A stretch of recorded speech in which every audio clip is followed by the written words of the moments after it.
Y qué interesante va a ser hoy hablar con Javier Aranda, porque hoy nos trae un tema interesante. Como siempre. Como siempre. Bueno, trato de que sean interesantes las propuestas de lectura. En este caso podría ser una relectura seguramente para muchísimas personas, Sí, claro. porque voy a hablar de una obra que han leído o han vendido casi 500 millones de ejemplares, que sería algo así como 500 casi millones. el 5% de la población mundial. Imagínate. Entonces no se trata de un libro más Claro. o de una serie de libros más, sino de una propuesta literaria que finalmente atrapó la imaginación de muchísimas personas y de un sector que tradicionalmente luego se ve como duro. A mí frecuentemente me dicen las personas, los adultos, oiga, tengo un hijo, ¿cómo lo invito o lo incito a que lea? Y este fenómeno tiene que ver con eso. Me refiero, por supuesto, a Harry Potter, que es una saga que se hizo un poco de manera azarosa, tiene una leyenda real, con indicios, luego a veces muy fantásticos, Sí. en donde se trata de un libro que fue rechazado por varios editores, por lo menos por 12 editores, hasta que finalmente una pequeña editorial decidió apostar por este libro, le pagaron a su autora 1.500 libras y le dijeron, lo vamos a publicar, pero ponte a trabajar en otra cosa, o sea, de literatura infantil no vas a vivir, te damos este adelanto y ahora nos sí que vemos. date por bien servida. Te pedimos además que no pongas tu nombre, sino que pongas iniciales, porque generalmente por nuestra experiencia creemos que si es un libro escrito por una mujer, y va dirigido a cierto sector de los niños, tal vez no No va a les guste. interesar. Entonces quitó su nombre, siguió los lineamientos que le dijeron, y obviamente pues esta propuesta fue exitosa en los primeros 1.000 ejemplares que se tiraron. Fue inmediata la Fue respuesta. inmediata porque la respuesta creció y ella se hizo obviamente un personaje muy conocido y todos se dieron cuenta que la famosa J.K. Rowling Sí. era una mujer. Ella.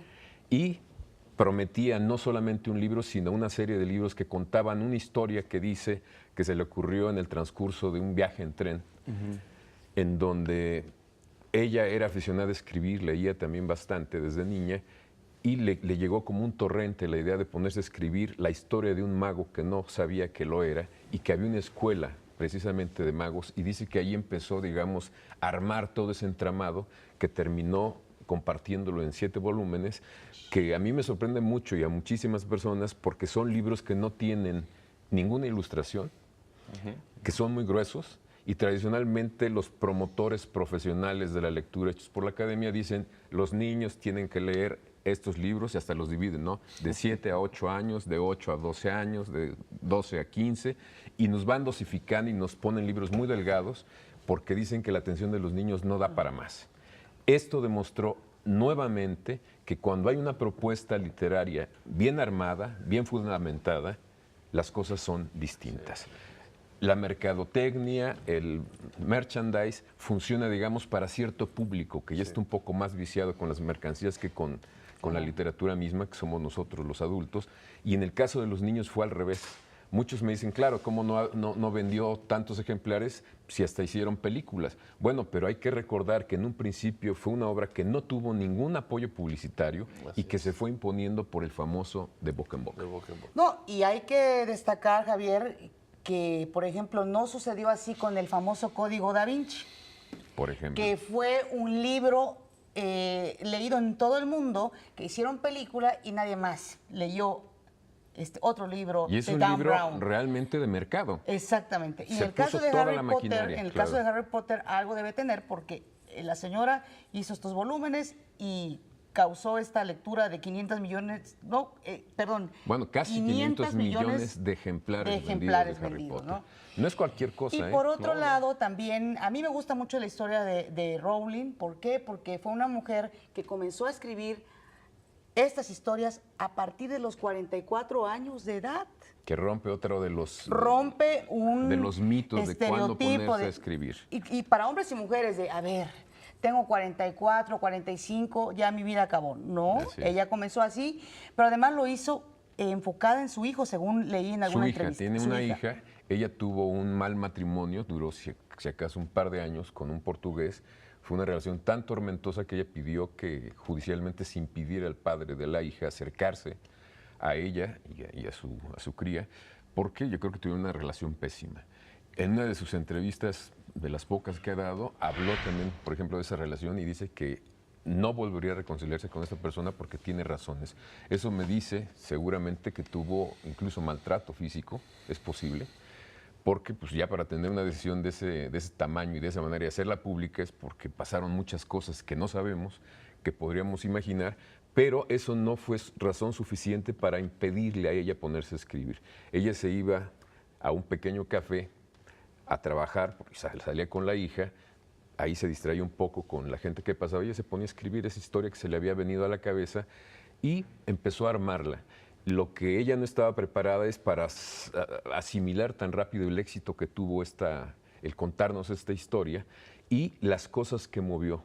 Realmente yo creo que este libro forma parte de la educación sentimental, no de una, sino yo creo que hasta de 3 generaciones de manera así abrumadora.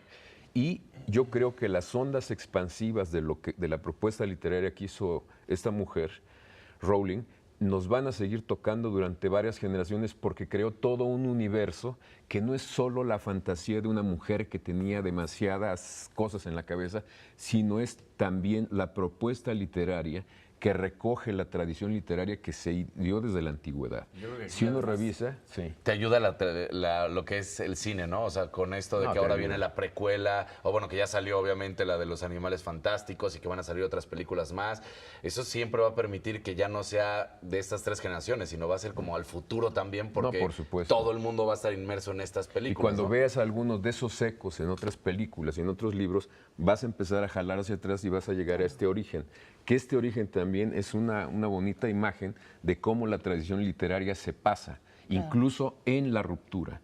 La ruptura es una constante también de esa tradición, es decir, yo no soy como mi padre, yo voy a tener otra propuesta literaria y lo que hace Rowling, más que romper, lo que hace es conjuntar distintas tradiciones occidentales, básicamente, para fundirlas en esta historia, que es muchas historias, y que recupera, por ejemplo, mitos tan antiguos como los de los griegos, en donde aparecen personajes como Aracné, que es un personaje que todos los niños conocen ahora como una araña gigante, y que tiene su origen en la antigüedad. Ella lo que hace es arrastrar esas imágenes ya, digamos, ya vendidas, ya aceptadas en el imaginario colectivo, las remasteriza, les da otra forma y les da otro cauce. Entonces, jala la tradición y propone, promueve que se siga caminando en ese sentido, ¿no? Y es verdaderamente sorprendente. Yo, por ejemplo, que soy literal la generación de Harry Potter, yo crecí, toda esta generación de la gente de mi edad, se identifican completamente con esta historia.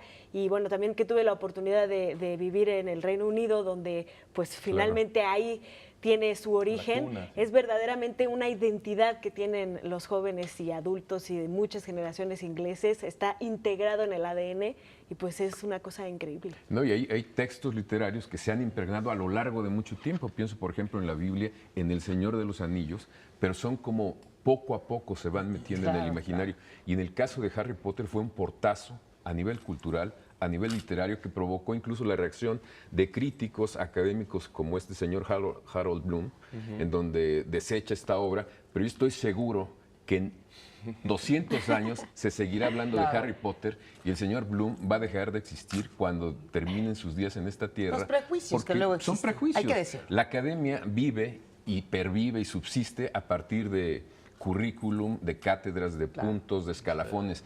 Esta señora nos demostró que hay otro camino más duradero para regocijo de muchos. Estoy en lo correcto, Dani, pero en la inauguración de las Olimpiadas de Londres apareció el personaje de Rowling, ¿no? Exactamente. Ahí estuvo Fíjate, ella. como tú decías, la identidad presente incluso hasta en un evento como las Olimpiadas. Sí. No, pues ya permeó. Es Claro. precisamente esa capacidad que tiene la imaginación literaria de fijarse con buenas estructuras. No es solamente que dio el campanazo y de chiripá. No, no. Pues ahí está. Es una obra bien estructurada y bastante bien escrita. Un amplio diálogo sobre esta obra que, como dices, pues perdurará. Y también con una gran fórmula mercadológica que ha creado una mini industria en muchos factores, que eso es otro tema, por supuesto, no el valor literario, pero que son de esas fórmulas que confluyen, algo que no ha pasado con otros modelos, que sí funcionó muy bien con Claro. Harry Potter. Muchísimas gracias por estar con nosotros. Dani, te demos la sección de deportes, pero el lunes te vamos a dar muchísimo Ya tiempo nos instruimos. para que hables de todo lo que pasó.